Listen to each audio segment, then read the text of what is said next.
have you ever like made a decision, really started to change, start to see all this beauty in your life, and then boom, slip, slip, slip, slip, slip, slip, crash. And suddenly everything, you're back to where you were. And in fact, you're even more depressed than before because like, oh my God, I was doing so well and I'm doing so horrible now. I did this like so many times in my life, literally.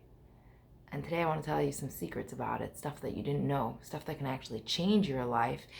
We're on our final days. I want to make sure that those of you who are here with me, Chaya, at Unstuck and Unstoppable, starting to get unstuck and unstoppable, finding a way to actually just get out of every situation and really become unstoppable.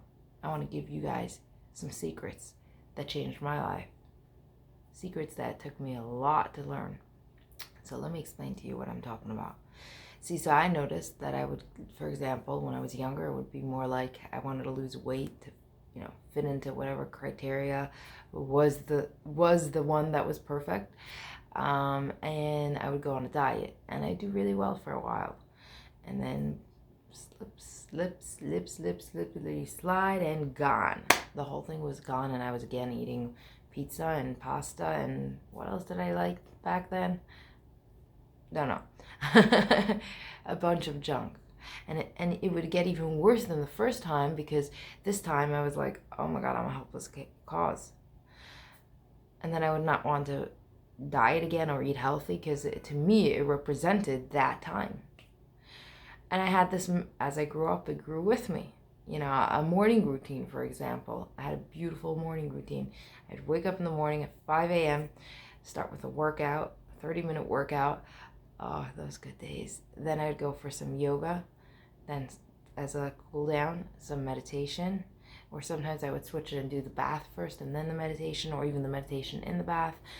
It was heaven, bliss. Then I'd come out and eat a breakfast, a beautiful breakfast. And it was really bliss. It was really bliss. And and then slowly but surely again, slippity slide, and gone. I do still have a morning routine, but not anything as elaborate as that. And what happened was I started to observe it and become curious about it, rather than to actually like get angry about it or try not to look at it because it's so uncomfortable, which is something I realized you probably have you observed it? Most people don't, because it's so uncomfortable to look at the place where we call it failure, when really it's not a failure. There's a lot of learning to be had. So, let me explain to you something. We are trained. Since we were little, we are trained. The first, I would say they say around 18 years, but I actually say the first 10 years of your life are the most crucial ones. It's between 7 and 10 years of your life are the most crucial years of your life.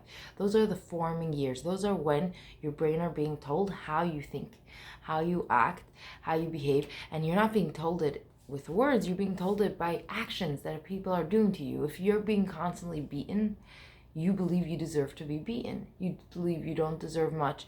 Now, sometimes there are, cases where you fight through, and an angel comes through and helps you just decide that just the opposite. You think you can beat me, and you become this strong being. But in general, what happens is you end up modeling the way people act to you. You believe you deserve that because no one is there to tell you otherwise. If no one's there to tell you otherwise, that's what happens. And you start to believe it. You start to act accordingly, and you actually try to keep yourself in that box, because the brain is genius.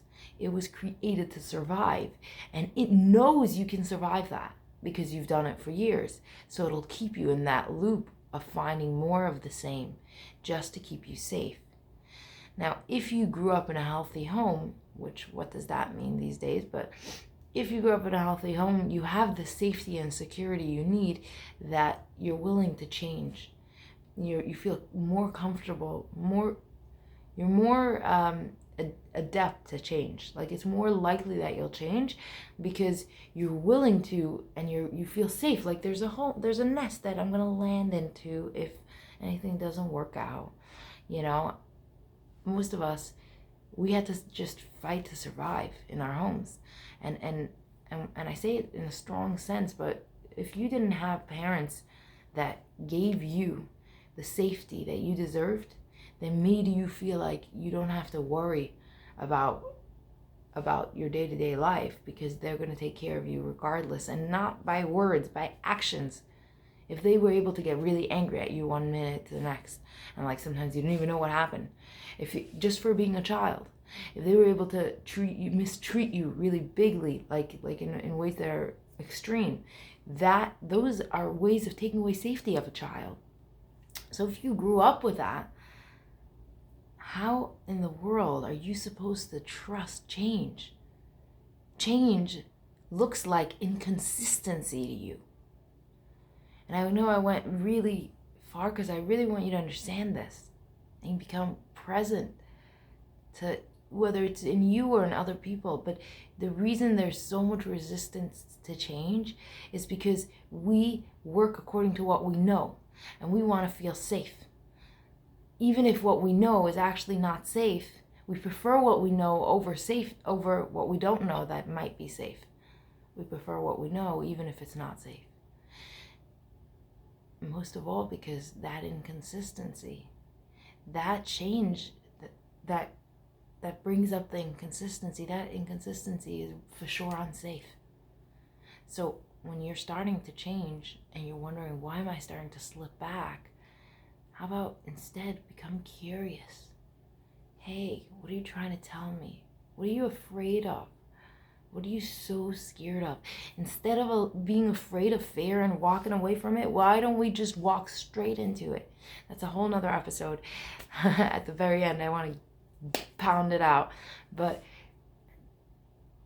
for right now, I want to give you that little opportunity to realize change and inconsistency are two different things. So put your hand on your heart real fast, and I invite you to come with me real quickly over this big, beautiful cloud. And notice the cloud is like a pinkish color. And come sit on the cloud with me, and let's just meditate on the cloud. And I want you from up top to look down. If you feel comfortable, find yourself a spot down on the ground to look at. We're way up high and everyone's real small. And I want you to notice how beautiful and peaceful it is from up there. How everything is taken care of. How those little people from down there, they're taken care of. The plants, the trees, everything. They're all taken care of. There's a whole system in place. Now, if you feel comfortable going there, let's go to that little man down there, or that little girl down there, or that little woman. You see it from up top. And we might need a little binoculars for this. So take it, you got it right there, and check it out. See what stage in life you see yourself in right now. Is it right now? Is it a stage from today, or is it a stage from your past? Notice how you look. Notice how you act. Just notice what's going on around you. Notice how taken care of you are. How it's okay. I mean, you're floating on a pink cloud, and there's a little girl or a little boy down there, or guy, or adult even, that's just walking around and being okay. You don't gotta worry about a thing. You don't need to do it. And now, let's put the binoculars down, and let's take a moment on this pink, beautiful cloud to invite in what I like to call grace, which is like a godliness. And we're going to invite it in and express what we feel towards change. You might not feel the way I do, so say what works for you, or just listen and allow it to open up parts of you. We're going to allow grace to come in while we speak, and we're going to talk about it, what we feel. So, hey, when it comes to change, for me, I am extremely resistant. I find that I change and I do really well, and then I start somehow falling back, and it feels like I'm just not doing it right. I want to ask today that you come help me in those moments. Help me heal that part of me that's so afraid of really changing, that would prefer to go back to its former dimensions, even though that's not an option. Help me. I give it all to you right now to help me heal. I notice that I don't need to work so hard. I am taken care of. I've seen that.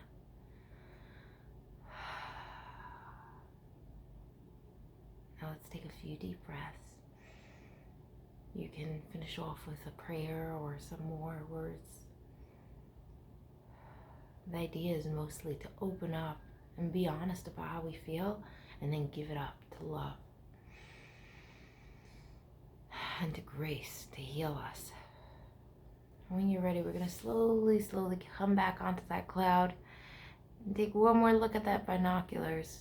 See how you see yourself this time.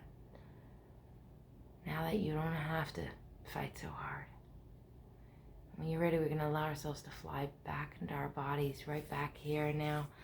Rub our hands together and put them over our eyes. And slowly come back into the room. Come back into the room, nice and slow. Easy does it. So, you can expect that some part of you will always resist your change. Always. And instead of running from it today, I say, why don't we come and approach it? And tomorrow I'm going to talk a little bit more about actually how, going there into the fear. Instead of running from the fear, how do we go there? What does that look like? How does safety in fear work? How do we actually turn fear into a safe spot to go, a safe enough spot to go? So stay tuned for that, and we're gonna just kind of take what we learned today and whoosh right it into there.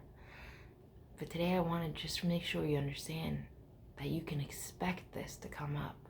The more you're changing, the more you will get this spot of resistance almost. But it's time that you don't fight to change it. Give it up to the one who created it in the first place, who created the rules that created them in the first place. Open a space for it to start to heal. And healing, that's not something we do. That's something we practice, and something higher than us takes care of for us. We can do all that it takes, but at the end of the day, a higher power, which I like to call God, but some will call the universe, interchange it with whatever word works for you. That's what will make sure that you actually get the healing you deserve. I know I went a little bit over. I've been trying to keep it as short as 11 minutes, as close to that as possible. But now, as we're running to the last few days, I feel like I have to give you as much as I possibly can, and make sure that for you, the one who showed up, you really get everything you can to become unstuck and unstoppable. You know what you do now? I think you do. Okay. Subscribe. Let me know. How else am I supposed to know? You tell me. I'll see you soon.